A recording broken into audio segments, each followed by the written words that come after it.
Hey YouTube, it's Kun90, and I'm gonna give you guys my deck profile on Noble Knights. I took this to a local store down at Silver Spring named Mystic Emporium. It was only 6 people, so it was only 4 rounds, I believe. I think it was 4 rounds. No, it was 4 or 5. No, it was 4 rounds. I don't remember. I don't remember the rounds. I think it was 5 rounds. But anyway, yeah, I won 4 of my matches and lost one, which was the Necros. I went up against Ritual Beast, BAs, and a random deck, and I did not remember what the fourth one is. So it's all good.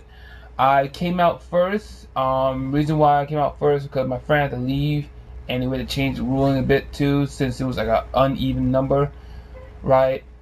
And yeah, that's pretty much it. And now I'm gonna give you guys the deck profile, and I hope you guys enjoy this. And I'll explain everything along this deck and how it got to be. So enjoy. So we're gonna start the monsters first, of course.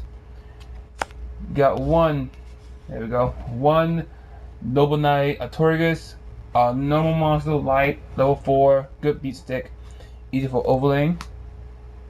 Your essentials: 3 boars and 3 Madrats. Main essential to the deck, you have to run 3 of both these sets. Madrat helps you special summon your Noble Knight monster from the deck to the field, and boars helps you bring out your noble arms quicker and faster. You can easily do a rank 4 or rank 5, but most of these two, you need to do 5. Gwaine helps you special summon him faster and easy low 4 or rank 4 exceeds. 2 Dristans helps you get rid of your opponent's face-up monsters just to get your stuff out of the way and, well, hopefully go for a big hit. It's very good.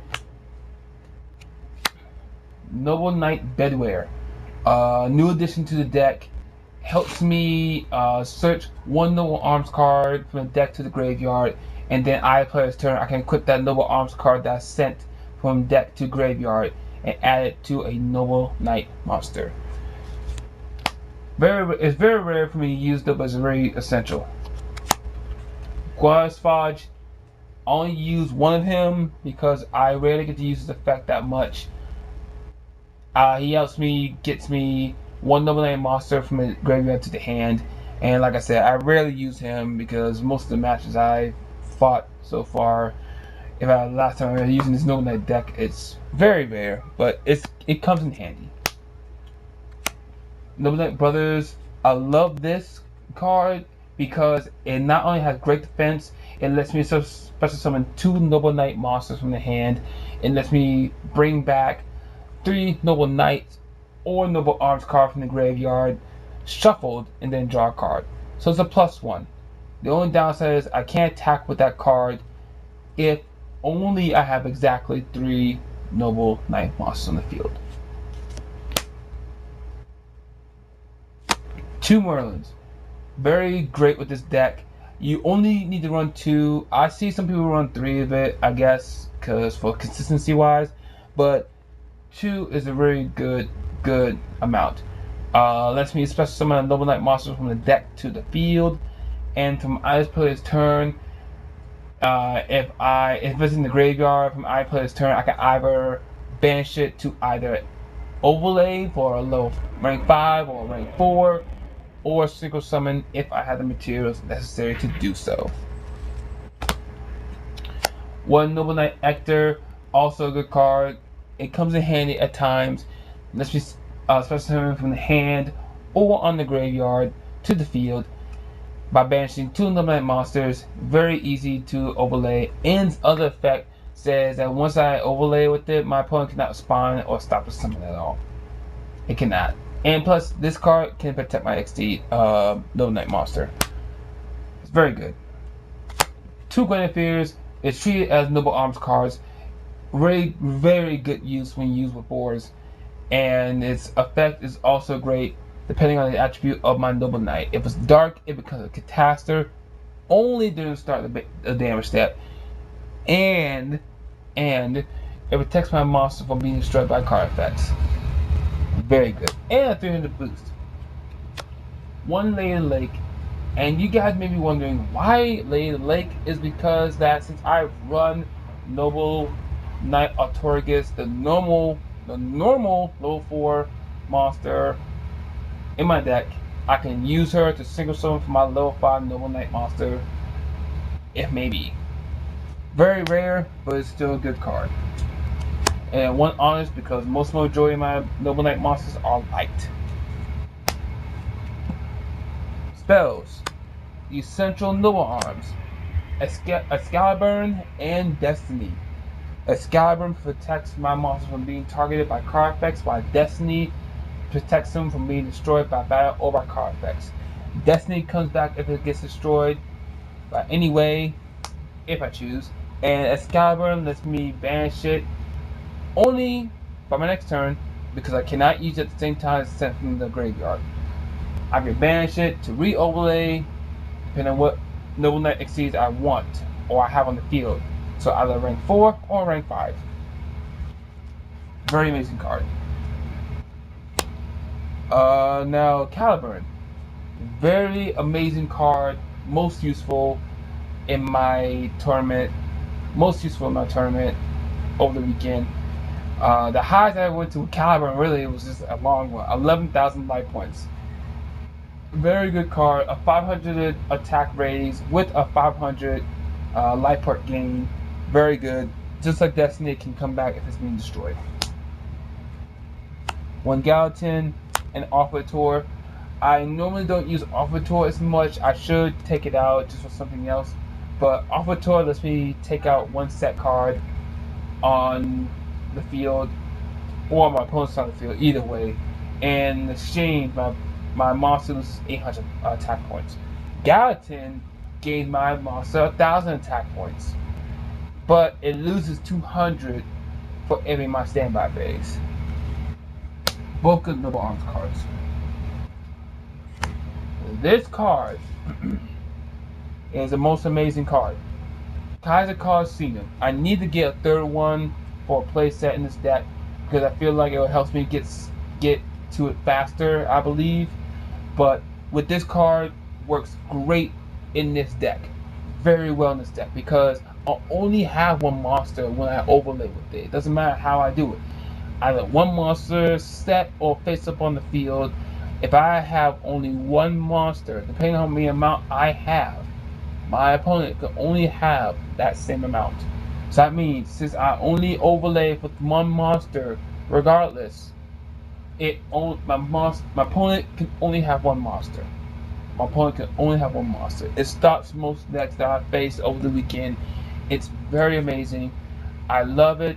I heart it. I cherish it. This card is very amazing, and I need to get a third one because I feel like a third one would actually make this consistent and come up faster. Very well good. 2 power duals to help me get my search faster, so you already guys know to deal with that. The roller, of course, for searching because all my monsters are warriors. And the last chapter of Noble Knights. I only run one of him because I feel like 2 is rare because the effect is rare. Because the effect says you only use this card if you have no monsters on the field and your opponent does. I think it says that. Let me see. Yep. Yeah, so pretty much if your opponent controls a monster and if you don't, you only use that card to special summon a Noble Knight monster and you target one Noble Knight monster and you target one Noble Arms card. You special summon that Noble Knight monster along with the target Noble Arms card and equip it to that monster. This card is also good. The reason I say it's okay-ish because of the fact that you have to have your opponent control a monster while you don't. But it's a very good card. I was able to top deck with it and bring back Majot or anybody and just go overlay again and just keep on going. It's a good recovery card. I suggest running 1. If you run 2, then that's good. In the traps, I don't run much traps. I run 2 Word Decrees and 1 Solemn Warning. I want to change Solemn Warning, but it's very good regardless. The reason why I run Royal Decrees in this deck because I don't run no trap cards. Most of my opponent does. And what it does is that it will stop the traps from doing any harm to my monsters at all. And Solemn Warning, where you can get the staple. Solemn Warning just says, guess what? Summon your opponent summons a monster, or try to special summon by using a card effect. Flip it, I lose 2,000 life points. I don't care, I can pay it off with Caliburn. Negates it, destroys it, doesn't even matter. Warrior Decree stops my opponent's back row hard. And I realize what this deck is capable of. It can stop the Ritual Beasts very hard because they rely on traps. So I did not know the power of Warrior Decree until I used it with the Noble Knights. It was very crazy. I was able to stall so much for time, but still great. Now for extra deck, I run the level 5 Synchro Lawson, Black Lawson, Noble Knight, Black Lawson. Pretty much level 5, I can only use it with I have Lady of the Lake in King Artorias. Not King Artorias, but Artorias. And pretty much as soon as it's single summon, I can use any Noble Arms card in my deck and equip that one to it. And if I destroy my opponent's monster by battle since the graveyard, I can search for a Noble Knight or Noble Arms card from the deck to the hand. Very good. Now the MVPs of this deck: King Artorias and Sacred Artorias. Rank 4 King Artorias makes me blow up my opponent's back row or any back row on the field, depending on how many Noble Arms cards I control. King Artorias, Sacred Artorias. Rank 5 gets me to capture Chi material to pop a monster my opponent controls. That's it. That's pretty much all they do. And along with these two, with Destiny Excalibur, they're crazy. Ragnar Zero, just get a +1 by destroying your opponent's monster. With the attack points that change, 101 Essential. Starlight power down because I run mostly lights, and it helps me get by tough effect monsters and hard boss monsters. Reduce the attack points to 0. Excalibur, Essential, a beat stick. Dark Rebellion Siege Dragon, I just got this card the other day. Very good card. I've yet to use this card more though, but it's a very good card and it's very good. Blammo Ninja, Essential, I use Warriors, attack twice for damage. Omega, I have light monsters, protects them and itself. The MVP that got me first place, number 50 Black Ship of Corn. So what happened was, on my final match with BAs, we stalled for time. It was against my Noble Knights against the BAs. As I was able to stall for time long enough. Pretty much way too long that it became to a 5-turn rule round. And pretty much as a chorus, whoever has the most life points within the 5 turns wins the match. And it was a clutch, thanks to number 50 Black Ship of Corn, with its effect by attaching one extreme material to target one monster with the less attack points than my Black Ship of Corn, or equal to. It sends it to the graveyard. Not destroy, it sends it to the graveyard. And my opponent loses 1,000 life points. My opponent special summoned F-Zero and one face down defense monster. That was it. I was in the ropes with this. I was able to special summon 2 Noble Knights and try to think really hard how it would come back. And I was able to pull out number 50 and then send that Utopia, Future Hope, to the graveyard. And my opponent loses 1,000 life points, which was the final 5th turn. Thanks to this card. It was the final 5th turn, and I was able to win it. And the last one is number 61, Bokosaurus. I can run him because I can use it for rank 5, which was Matrock and Boars. And the side deck is not much. I just put the side deck together. This is me, the side deck right here.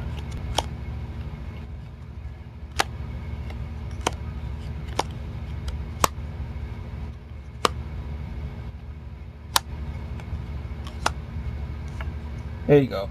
This is me, the side deck right here. Cowboy, Abyss Dweller, Thunder King Ryo, Shadow Prison Mirror. This is just in case. I have yet to perfect the side deck for real. But I just want to show you the side deck anyway. It's not as great as it's supposed to be because of my matchups though. But it's pretty much, it's okay. I have yet to fix the side deck. I really have yet to fix the side deck at all. So I have no idea. Plus I'm limited with resources. So, but anyway, that is my Noble Knight deck that I won at Mystic Emporium on Saturday over the weekend. I hope you guys enjoyed this. I love this Noble Knight deck really. It did really well with the matches I've done. And just like my heroes, it does so much well. I still am tweaking with the heroes. I will give you guys a deck profile of the heroes as well.